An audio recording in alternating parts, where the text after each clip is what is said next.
Jonás fue uno de los muchos profetas llamados por Dios para llevar un mensaje de advertencia y arrepentimiento. Su misión, sin embargo, tenía un aspecto que la distinguía de las de otros profetas. Mientras la mayoría de los profetas de Israel y Judá predicaban dentro de los confines de su propio pueblo, a menudo llamándolos al arrepentimiento por sus pecados, Jonás fue enviado a una ciudad extranjera, Nínive, la capital del imperio asirio, uno de los más poderosos y temidos en el mundo antiguo. El mensaje de Jonás era claro: Nínive, debido a su maldad, estaba condenada a ser destruida en 40 días a menos que se arrepintiera de sus pecados.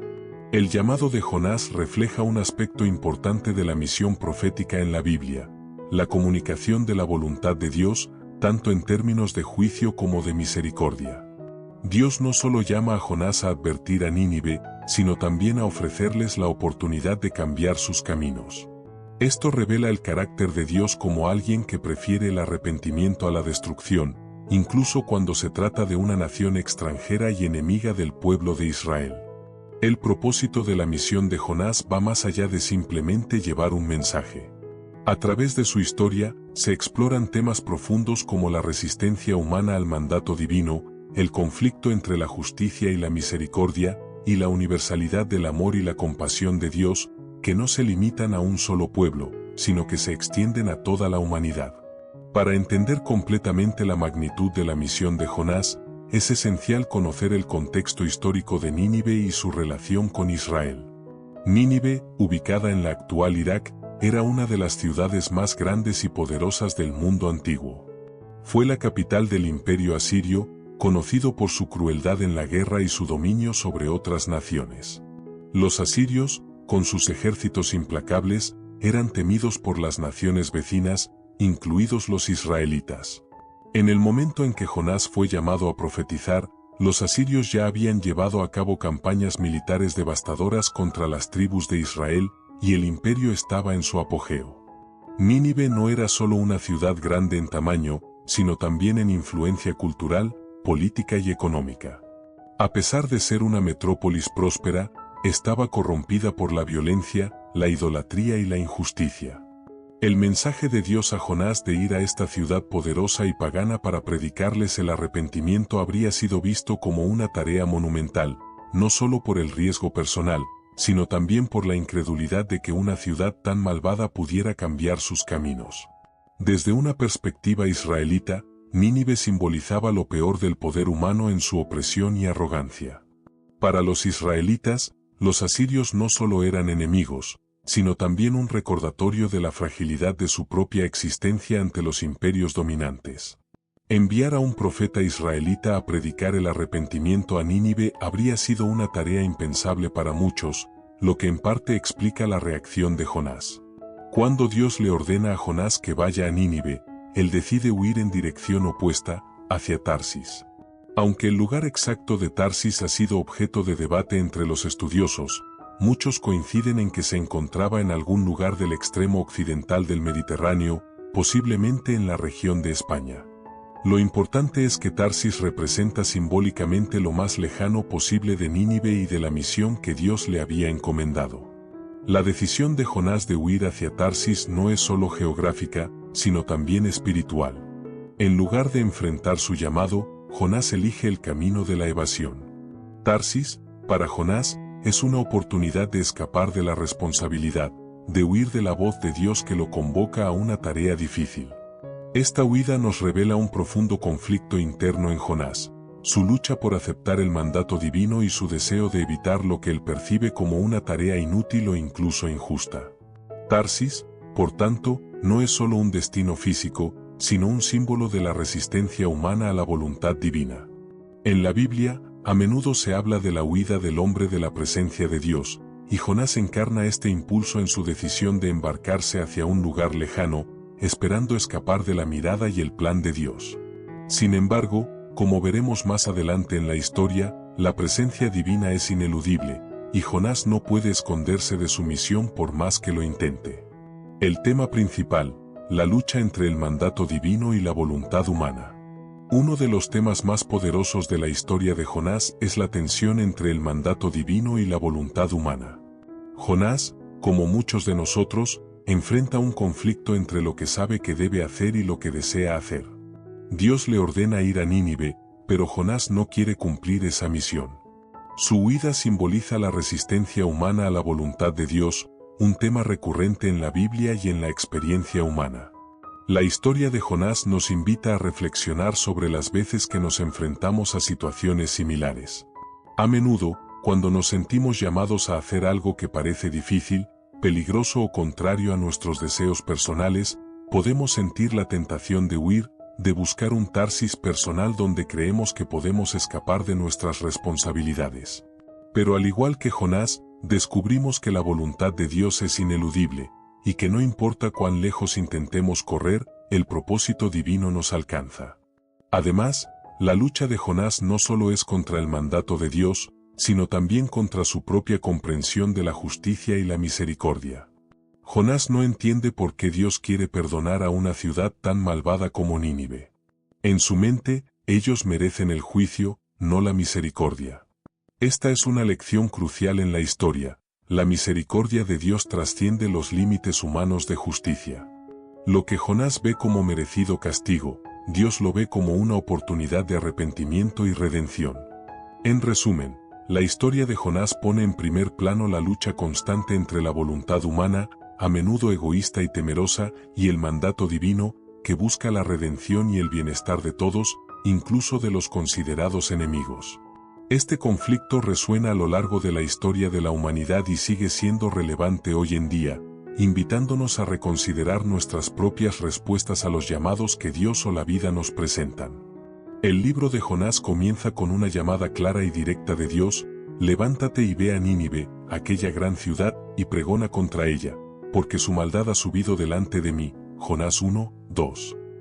Esta orden es el punto de partida de la historia de Jonás y establece el tono para el conflicto central del relato.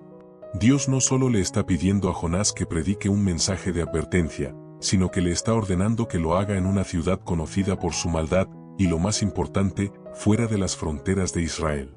Nínive, la capital del imperio asirio, era una de las ciudades más poderosas y temidas del mundo antiguo, famosa por su crueldad y opresión. Dios no le pide a Jonás que predique un mensaje suave o de esperanza, sino que le ordena que denuncie la maldad de Nínive y les advierta sobre la inminente destrucción si no se arrepienten. Este tipo de predicación no era raro entre los profetas de Israel, quienes a menudo denunciaban el pecado en su propio pueblo. Sin embargo, la orden de predicar en Nínive es diferente por varias razones. En primer lugar, Nínive no es parte de Israel. A lo largo del Antiguo Testamento, los profetas solían ser enviados a advertir a los israelitas sobre el juicio de Dios, llamándolos al arrepentimiento y a la restauración. Jonás, sin embargo, es enviado a una nación extranjera, y no a cualquier nación, sino a una que había sido enemiga de Israel. Nínive, como capital de Asiria, simbolizaba la opresión, la injusticia y el poder desenfrenado de los imperios humanos. Esta ciudad era temida por su crueldad en la guerra y su brutalidad hacia las naciones conquistadas. En este sentido, la misión de Jonás no solo es difícil por el mensaje de juicio que debe proclamar, sino también por el hecho de que lo debe hacer en territorio enemigo. Ante la claridad del mandato divino, la reacción de Jonás no es la de obediencia inmediata. De hecho, Jonás responde con una de las actitudes más humanas que encontramos en la Biblia: huir. En lugar de dirigirse a Nínive, Jonás decide embarcarse en un viaje en la dirección opuesta, a la ciudad de Tarsis. La elección de Tarsis como destino no es accidental. En la antigüedad, Tarsis se consideraba uno de los lugares más lejanos y remotos conocidos por los israelitas, posiblemente ubicado en lo que hoy es España. En la mente de Jonás, Tarsis representaba lo más alejado de Nínive, por tanto, lo más alejado de la misión encomendada por Dios. El miedo de Jonás tiene múltiples capas. Por un lado, Nínive era una ciudad peligrosa. Era conocido que los asirios no eran misericordiosos con sus enemigos, y para un profeta israelita ir a predicar contra ellos probablemente parecía una sentencia de muerte. Pero el miedo de Jonás no era solo físico. Su rechazo de la misión también tenía raíces en su percepción de la justicia divina. Más adelante en la historia, Jonás revela que su temor no era tanto que los ninivitas no escucharían, sino que sí lo harían y que Dios, en su misericordia, los perdonaría. Jonás 4:2. Jonás no podía reconciliarse con la idea de que un pueblo tan malvado como Nínive pudiera recibir la misericordia de Dios. Para él, ellos merecían la destrucción, no el perdón. Así, el miedo de Jonás no es simplemente a la tarea en sí, sino al resultado potencial, la misericordia de Dios hacia aquellos que él consideraba indignos.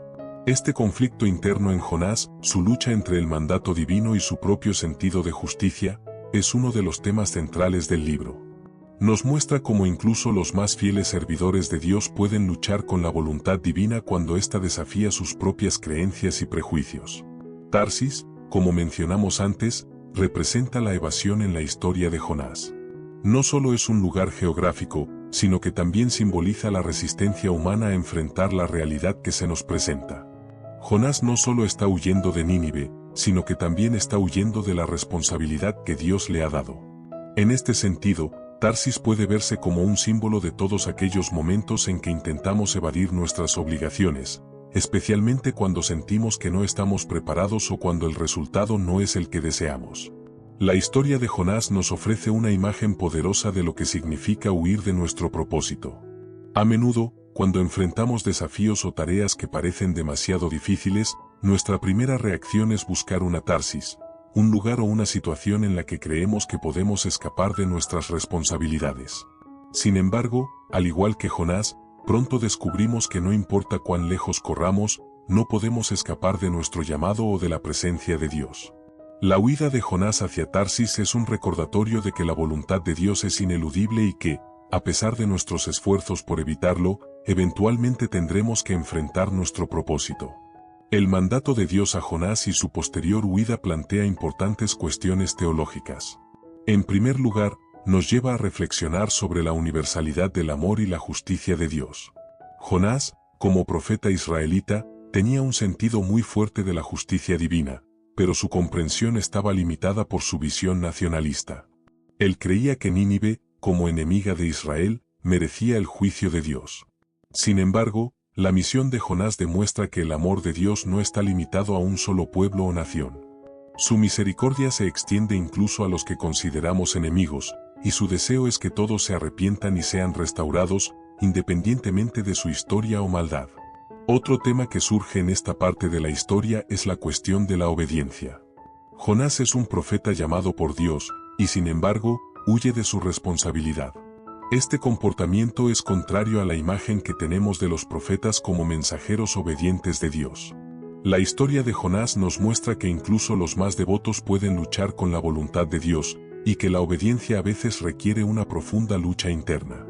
Jonás no es castigado inmediatamente por su desobediencia, sino que Dios lo sigue buscando y le da oportunidades para cumplir su misión.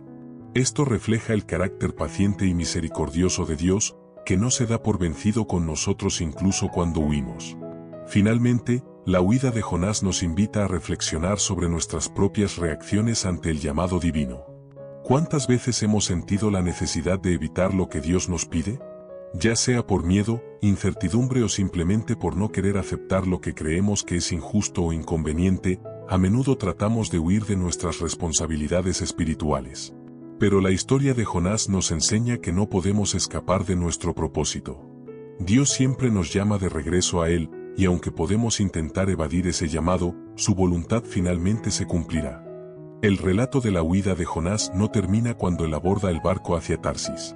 De hecho, la tormenta que se desata en el mar es un recordatorio visual y físico de que Jonás no puede escapar de su misión. La tormenta representa la intervención divina que, a través del caos y el peligro, lleva a Jonás a confrontar su desobediencia. En este sentido, la tormenta no es simplemente una fuerza de la naturaleza, sino un instrumento de Dios para guiar a Jonás de regreso a su propósito. Este evento, que discutiremos más adelante en detalle, marca el punto en que Jonás comienza a darse cuenta de que no puede huir de la presencia de Dios, sin importar lo lejos que intente ir. El viaje en barco simboliza el escape infructuoso de Jonás. Su decisión de huir a Tarsis es un intento de escapar de su deber como profeta, pero la tormenta que Dios envía no es solo un fenómeno natural, sino una manifestación de su voluntad. La tormenta refleja la tormenta interna de Jonás, su lucha contra la obediencia divina. Los marineros, mientras tanto, representan a la humanidad enfrentada con fuerzas mucho más grandes que ellos. Los marineros, que no conocen a Dios, intentan salvarse usando todos sus recursos. El echar suertes es una práctica común en la antigüedad para descubrir la voluntad divina, y aquí sirve como medio para revelar que Jonás es el culpable de la tormenta.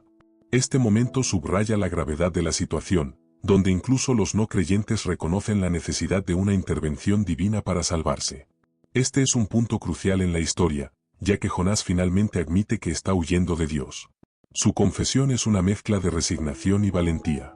Sabe que es el culpable de la tormenta, pero también entiende que su desobediencia no solo ha puesto en peligro su vida, sino también la de los inocentes marineros. La confesión de Jonás es una primera señal de arrepentimiento y aceptación de su responsabilidad. Los marineros enfrentan un dilema moral. ¿Es correcto lanzar a un hombre al mar, aunque él mismo lo haya pedido, para salvar sus propias vidas? La decisión no es tomada a la ligera. Los marineros rezan a Dios, pidiendo no ser responsables de la muerte de un inocente. Este momento es importante porque muestra que incluso en medio de una crisis, hay un reconocimiento del valor de la vida humana y de la necesidad de rendir cuentas ante una autoridad superior. El gran pez, o ballena, es una de las imágenes más icónicas de la historia de Jonás. Este animal no es simplemente una criatura del mar, sino una representación simbólica del refugio y el juicio. Dios no mata a Jonás, sino que lo salva de la tormenta en un acto que, aunque severo, es misericordioso. El pez es un símbolo del aislamiento y la reflexión, ya que Jonás pasará 3 días en su vientre, tiempo durante el cual meditará sobre su desobediencia y su relación con Dios. La historia de Jonás da un giro dramático cuando, tras ser arrojado al mar embravecido por los marineros, es tragado por un gran pez. Este episodio es sin duda uno de los más conocidos de la narrativa bíblica y plantea preguntas profundas sobre la naturaleza del juicio divino y la redención. ¿Fue el pez un castigo por la desobediencia de Jonás o un acto de misericordia? En este capítulo, exploraremos las interpretaciones posibles del papel del gran pez, el simbolismo del vientre del pez como un espacio de transformación y aislamiento, y la oración de Jonás desde dentro del pez. Cuando los marineros lanzan a Jonás al mar, se espera que sea el final para él. Pero, en lugar de perecer en las aguas agitadas, Jonás es tragado por un gran pez que Dios envía. Este evento puede ser interpretado de 2 formas, como un castigo o como un acto de misericordia. La primera interpretación podría ver al pez como un castigo por la desobediencia de Jonás.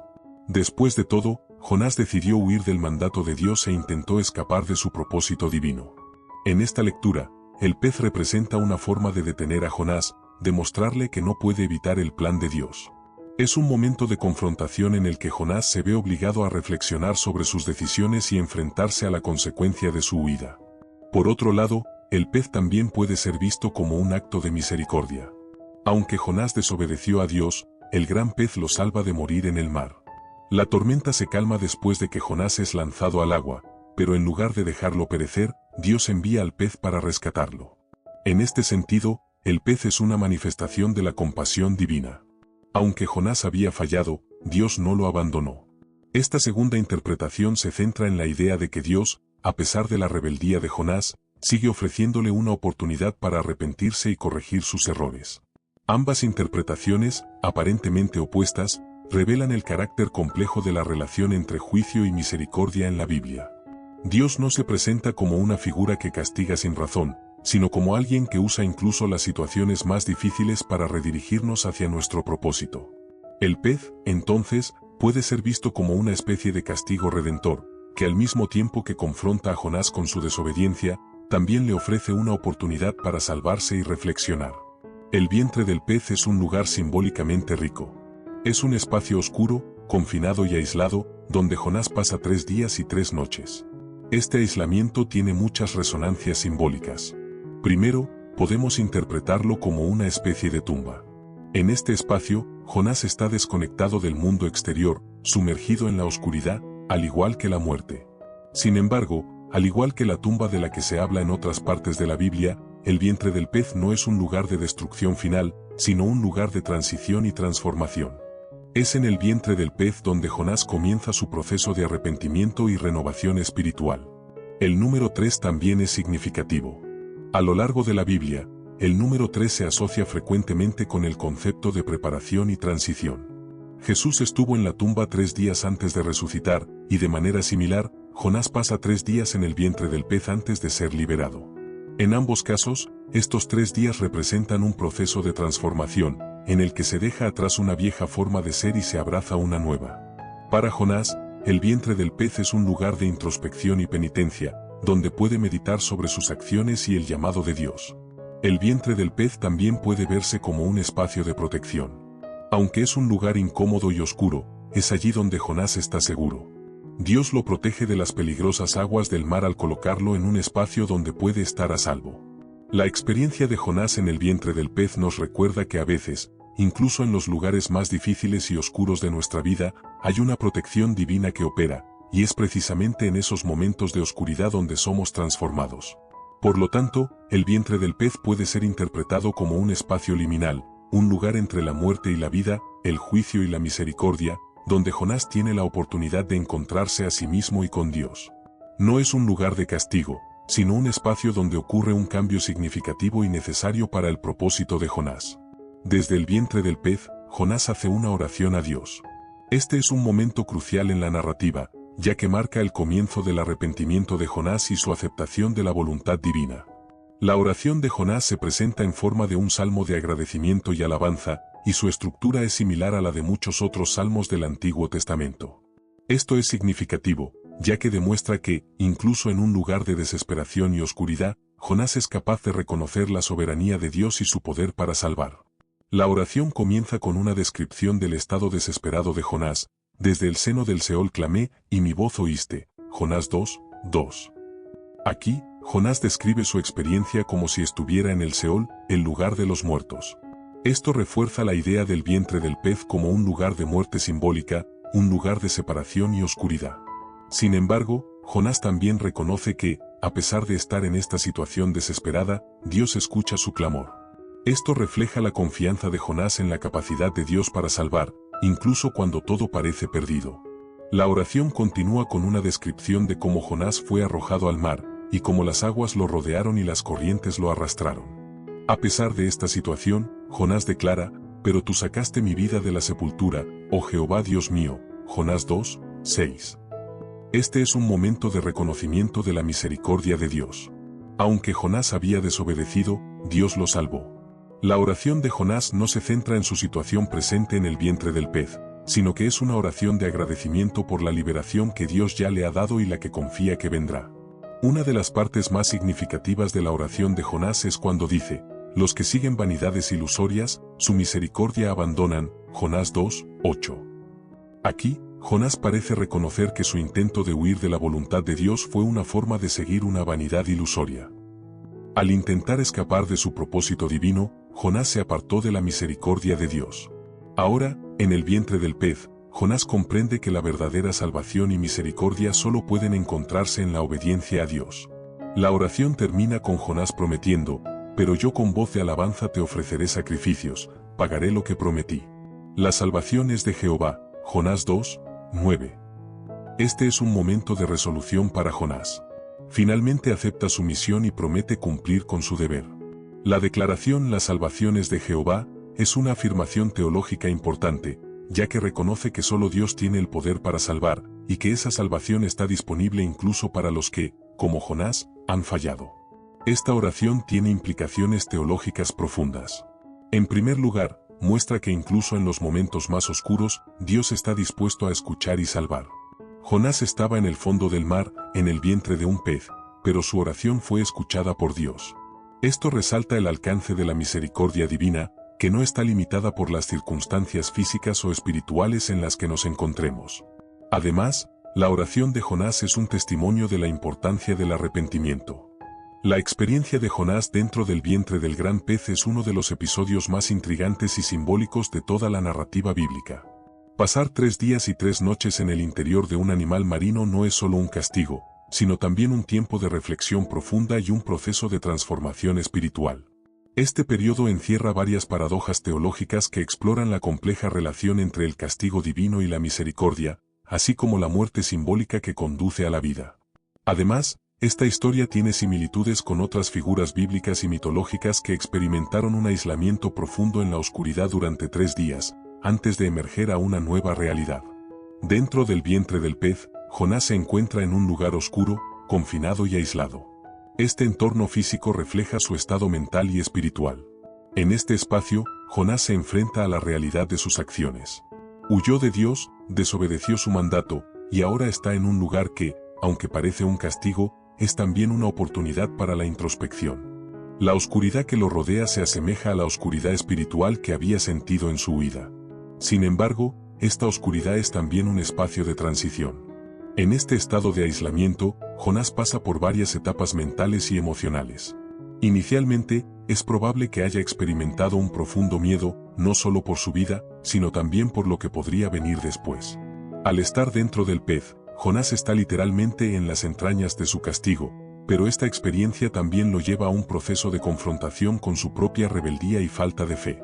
Su oración desde el vientre del pez sugiere que, a través de la desesperación, comienza a reconocer su error y a confiar nuevamente en Dios.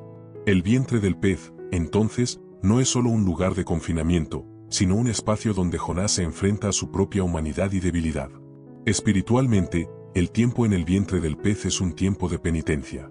Jonás reconoce que su huida no solo fue un acto de desobediencia, sino también una falta de confianza en la misericordia y el propósito de Dios.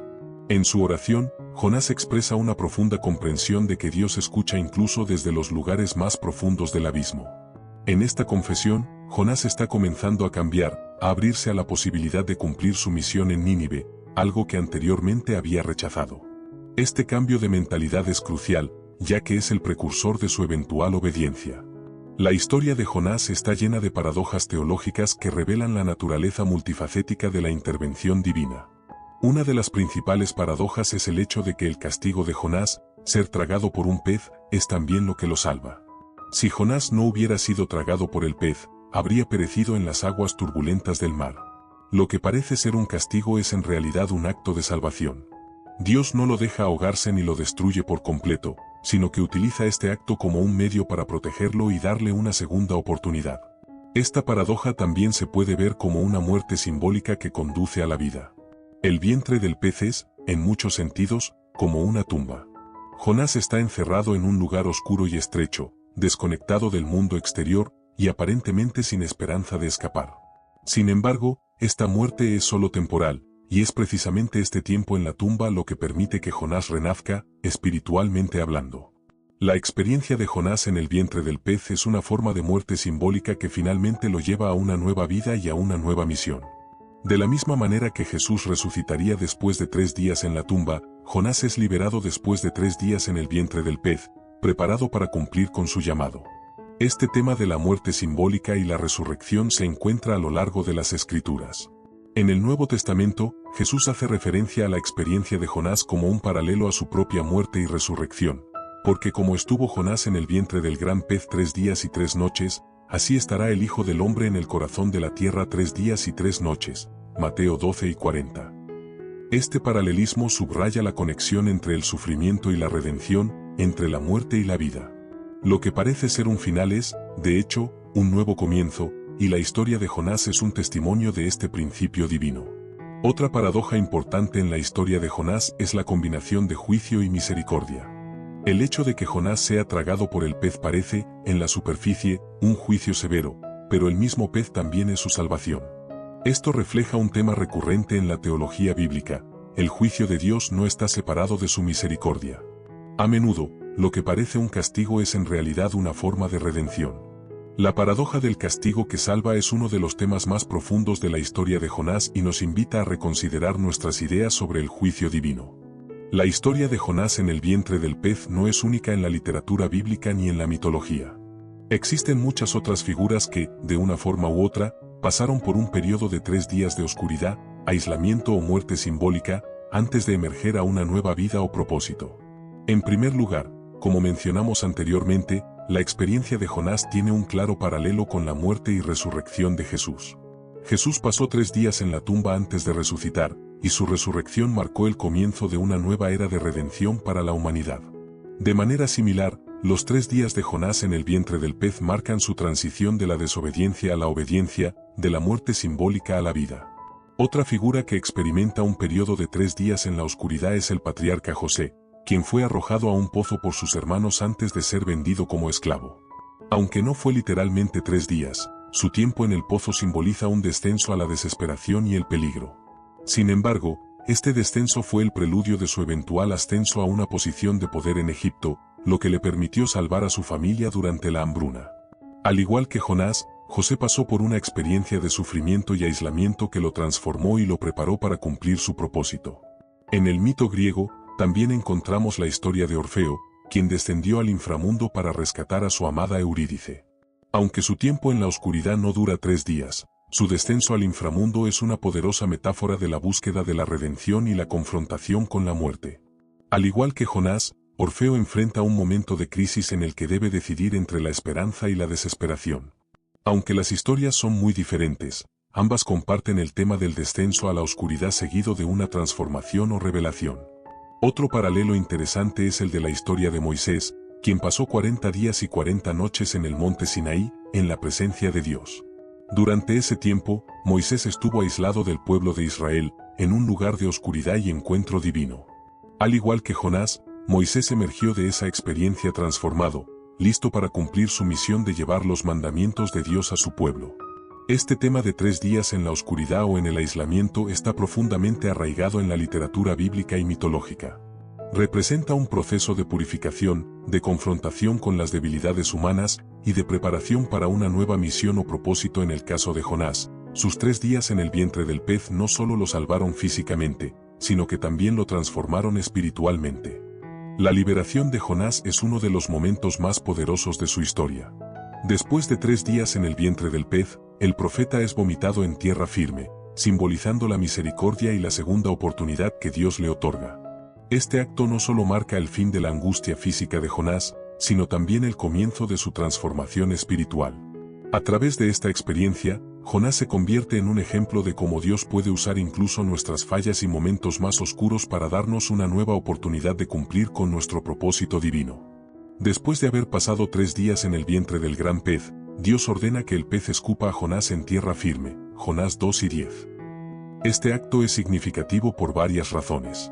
En primer lugar, simboliza la misericordia de Dios y su disposición a perdonar. Jonás desobedeció al mandato divino, huyó de su misión y terminó en el mar, pero Dios no lo abandonó. A través del pez, Dios protege a Jonás, y cuando su tiempo de reflexión y arrepentimiento ha terminado, lo libera para que pueda tener una segunda oportunidad de cumplir su llamado. El hecho de que Jonás sea escupido en tierra firme, y no en el mar, también es simbólico. En la Biblia, la tierra firme representa estabilidad, seguridad y, en muchos casos, un nuevo comienzo. Mientras que el mar es caótico, impredecible y peligroso, la tierra firme es un lugar donde se puede estar a salvo y donde la vida puede florecer. La liberación de Jonás en tierra firme sugiere que ha sido restaurado a un lugar de seguridad y propósito. Dios no lo deja a la deriva en el mar, sino que lo coloca en un lugar donde puede empezar de nuevo. Este momento es también una demostración de que Dios es un Dios de segundas oportunidades.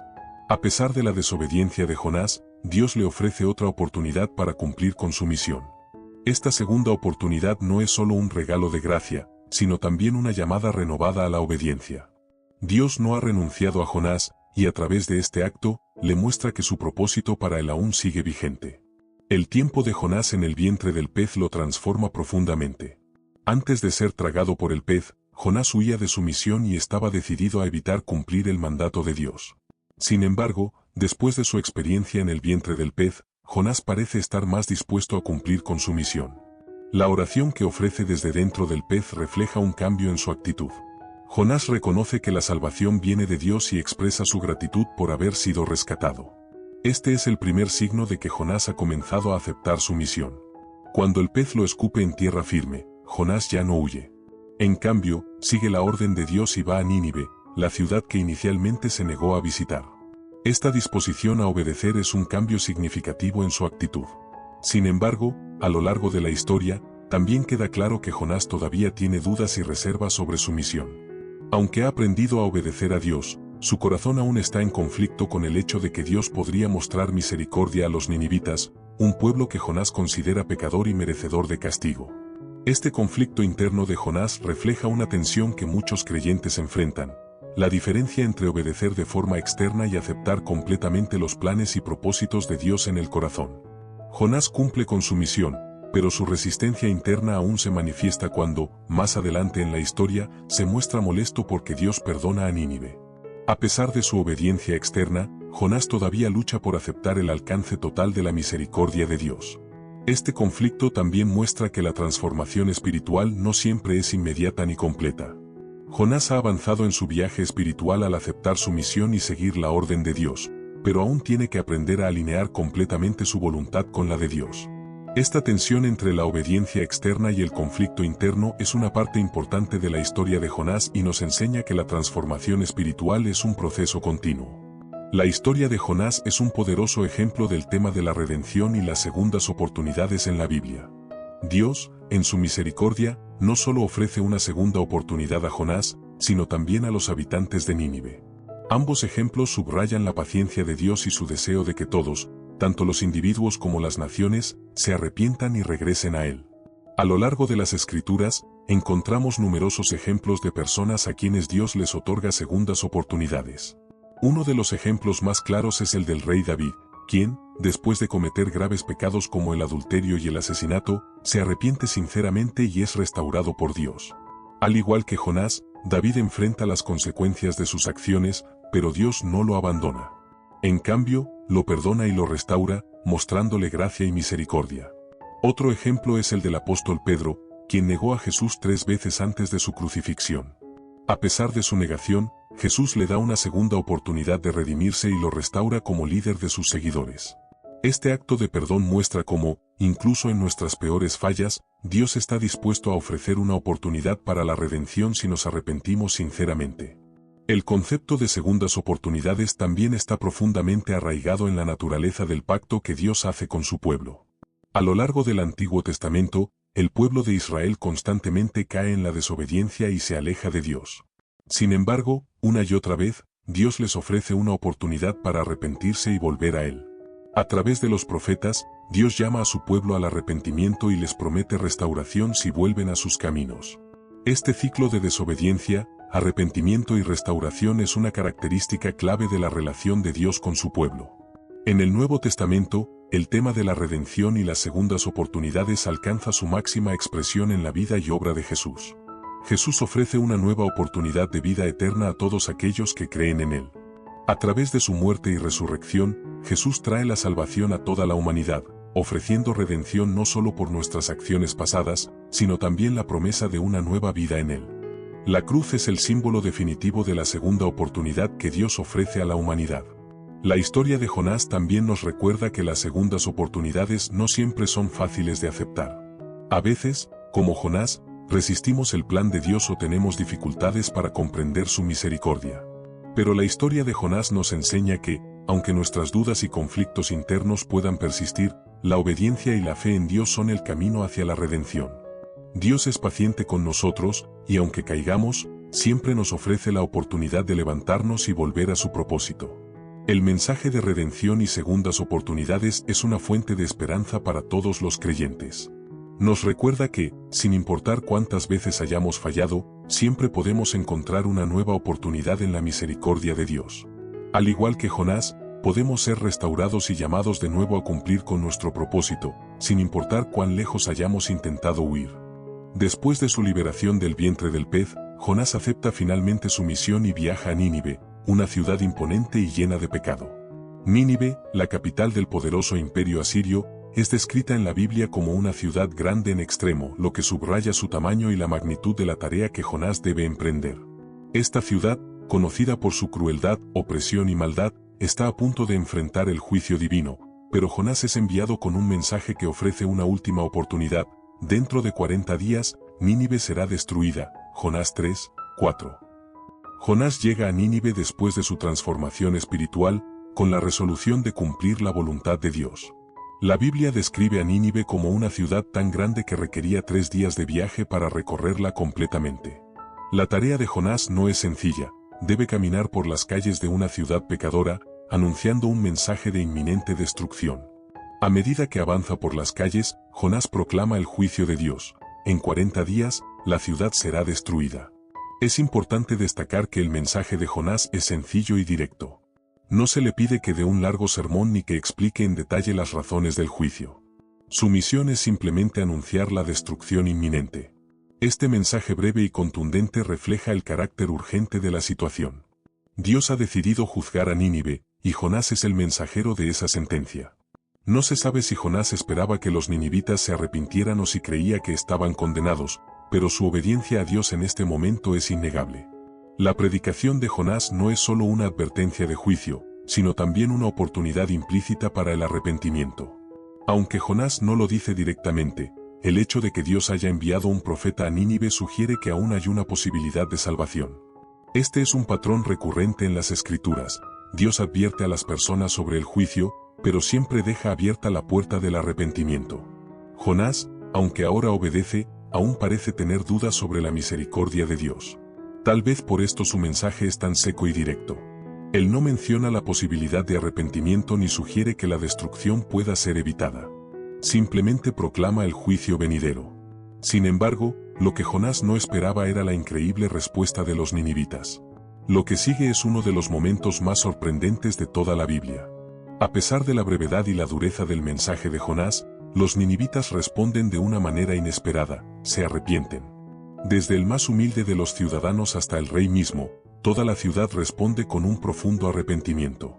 Este arrepentimiento no es superficial, sino que afecta a todos los niveles de la sociedad.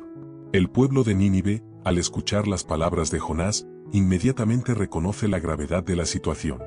Y los hombres de Nínive creyeron a Dios, y proclamaron ayuno, y se vistieron de cilicio, desde el mayor de ellos hasta el menor. Jonás 3, 5. El ayuno y el uso de cilicio eran signos tradicionales de luto, arrepentimiento y humillación ante Dios. Este acto colectivo de arrepentimiento no solo expresa su reconocimiento de la advertencia de Jonás, sino también su deseo de cambiar su comportamiento para evitar la destrucción. Lo que es aún más asombroso es la reacción del rey de Nínive. Al enterarse del mensaje de Jonás, el rey no responde con enojo ni defensa de su ciudad, sino que se une al pueblo en el arrepentimiento. El rey se quita sus vestiduras reales, se cubre de cilicio y se sienta en ceniza, un gesto de humillación y reconocimiento de la soberanía de Dios. No solo eso, sino que el rey también decreta que todos los habitantes de la ciudad, incluidos los animales, deben ayunar y vestirse de cilicio, y que deben clamar a Dios fervientemente, y hágase cada uno volver de su mal camino, de la rapiña que hay en sus manos. Jonás 3, 8. Este arrepentimiento total y colectivo de los ninivitas es un testimonio poderoso del impacto que puede tener un mensaje de Dios, incluso en los corazones más duros. Aunque Nínive era una ciudad conocida por su maldad, cuando escucharon la advertencia de Dios, respondieron con humildad y arrepentimiento. Este evento subraya que el poder de la palabra de Dios puede penetrar incluso en los corazones más endurecidos y llevarlos al arrepentimiento. El rey de Nínive también expresa una esperanza en la misericordia de Dios, aunque no tiene certeza de que Dios cambiará su juicio. ¿Quién sabe si se volverá y se arrepentirá Dios, y se apartará del ardor de su ira, y no pereceremos? Jonás 3, 9. A pesar de la gravedad de la advertencia de Jonás, el rey espera que su arrepentimiento pueda ser suficiente para desviar el juicio de Dios. Este acto de fe por parte del rey es una muestra de cómo, incluso en medio de la incertidumbre, los seres humanos pueden buscar la misericordia divina. La historia de Jonás en Nínive destaca el inmenso poder de la predicación y la misericordia divina. Aunque Jonás fue inicialmente reacio a cumplir con su misión, el poder del mensaje que transmitió fue capaz de transformar a toda una ciudad. Esto subraya que el poder de la predicación no reside en el mensajero, sino en el mensaje de Dios. Jonás, con todas sus dudas y resistencias, fue utilizado por Dios para llevar un mensaje que cambió la vida de miles de personas. Esta historia también muestra que el mensaje de Dios no es solo para los justos o los que están cerca de él. Nínive era una ciudad pagana, famosa por su crueldad y su maldad, y sin embargo, Dios les dio una oportunidad de arrepentirse. Este es un recordatorio de que la misericordia de Dios no tiene límites. No importa cuán lejos esté una persona o una nación de Dios, siempre hay una posibilidad de redención si se arrepienten sinceramente. La respuesta de los ninivitas es también un recordatorio del poder transformador del arrepentimiento. Al escuchar el mensaje de Jonás, los ninivitas no solo se arrepienten, sino que también toman medidas concretas para cambiar su comportamiento. Esto sugiere que el verdadero arrepentimiento no es solo un sentimiento de remordimiento, sino un compromiso con la acción y el cambio. Los ninivitas no solo reconocieron su pecado, sino que también buscaron activamente corregirlo y apartarse de sus caminos malvados. Finalmente, la historia de Jonás en Nínive subraya la increíble misericordia de Dios. A pesar de la maldad de los ninivitas, Dios estaba dispuesto a perdonarlos cuando se arrepintieron. Esto muestra que la misericordia de Dios siempre triunfa sobre el juicio cuando hay un corazón arrepentido. Dios no está interesado en destruir, sino en salvar. Su deseo es que todas las personas, incluso los más pecadores, se vuelvan a Él y reciban su perdón. Este mensaje es uno de los temas más importantes en toda la Biblia. Dios es un Dios de amor, perdón y segundas oportunidades. La historia de Jonás y los ninivitas es una poderosa ilustración de que no importa cuán lejos hayamos caído, siempre hay un camino de regreso a Dios si estamos dispuestos a arrepentirnos. La predicación de Jonás fue el catalizador que permitió a los ninivitas ver la gravedad de su situación y cambiar su camino, pero fue la misericordia de Dios lo que les dio la oportunidad de ser perdonados.